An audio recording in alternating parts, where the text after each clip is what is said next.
Hey, Tyler here, and oftentimes my clients ask me, what does it take to get to that next level of success? And really, it comes down to the power of your word. Most people today, when they say something, they don't keep their word. Check out in this video how to level up your power inside of you as a business owner so that you can take all areas of your life to that next level.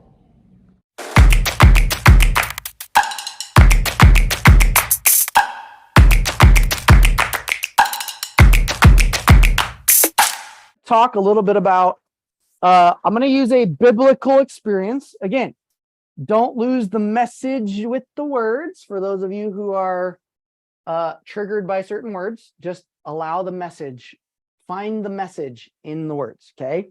So it doesn't matter what religious belief you are. The principles are here and you can apply it no matter what.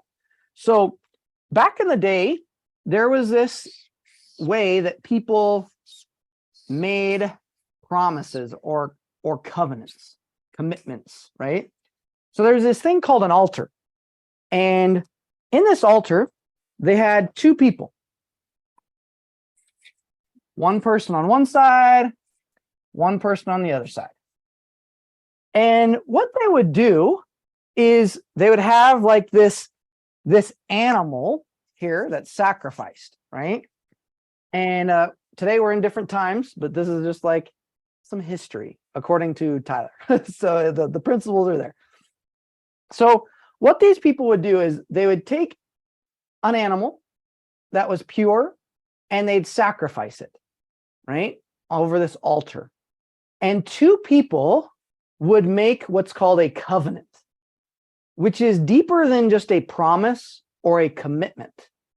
It was a bond that was so important, had so much power behind it, that if essentially one person would reach over the altar, the other would reach over, and they'd cut their hands and they'd swap blood, and they'd say, and it would drip, and they'd say, here's my commitment to you. Like, I am committing to keep this side of the deal. Like, I'm going to do this, this, and this. You're promising to do this, this, and this. So there's a set of standards or a set of agreements that they agree upon. They're like, here's the things that I'm going to do. And here's the things I agree to do. And then they agree. And the covenant was saying, if I don't keep my agreement, I will die just like this animal. Talk about power. Their word was life or death in a covenant. There wasn't any in between. And the crazy thing about this is, and in history, I always wondered this, but even people who were bad or evil, if they ever entered into a covenant, they couldn't break it, no matter how bad they were.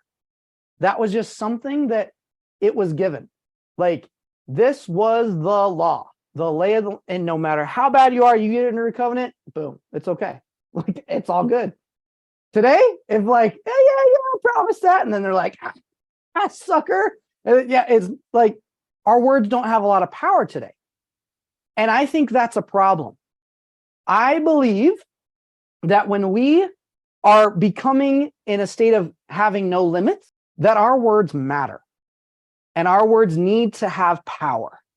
If not, we enter into things only halfway. We say, hey, I'm going to dabble in this. I'm going to try to do it. I'm going to go halfway. I'm going to kind of do it, but I'll probably fail. But that's the problem, is that our words have lost the power.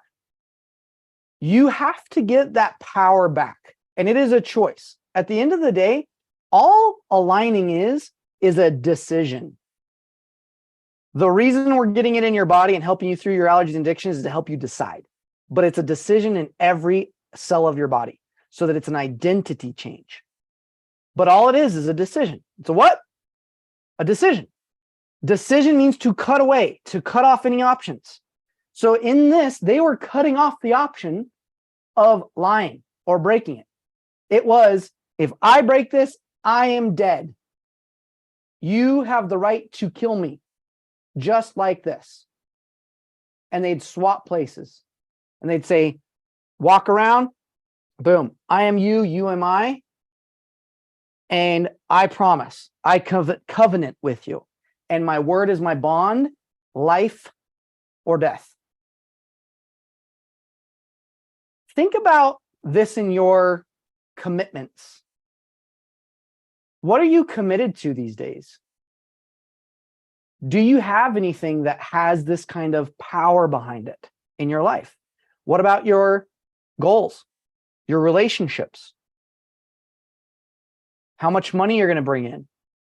The commitment to your kids or loved ones? What you stand for? Maybe you don't stand for anything. But today you can choose to stand for something, even if it's just one thing, and say, what if I made my covenant, my promise, my commitment so strong that it's life or death? What could stop you? I don't think so. So I get it. But when we can do this, like that's the goal, is to be so believing in ourselves, so certain, so sure that when we say something, it has power and meaning behind it. And it's life or death. There's a beautiful quote that I want to read. I've been asked what I mean by word of honor. I will tell you. Place me behind prison walls, walls of stone, ever so thick, ever so far into the ground. There is a possibility that in some way or another, I might be able to escape. But stand me on the floor and draw a chalk line around me and have me give my word of honor, never to cross. Can I get out of that circle? No, never. I'd die first. Power in words. Bring back the power to your words.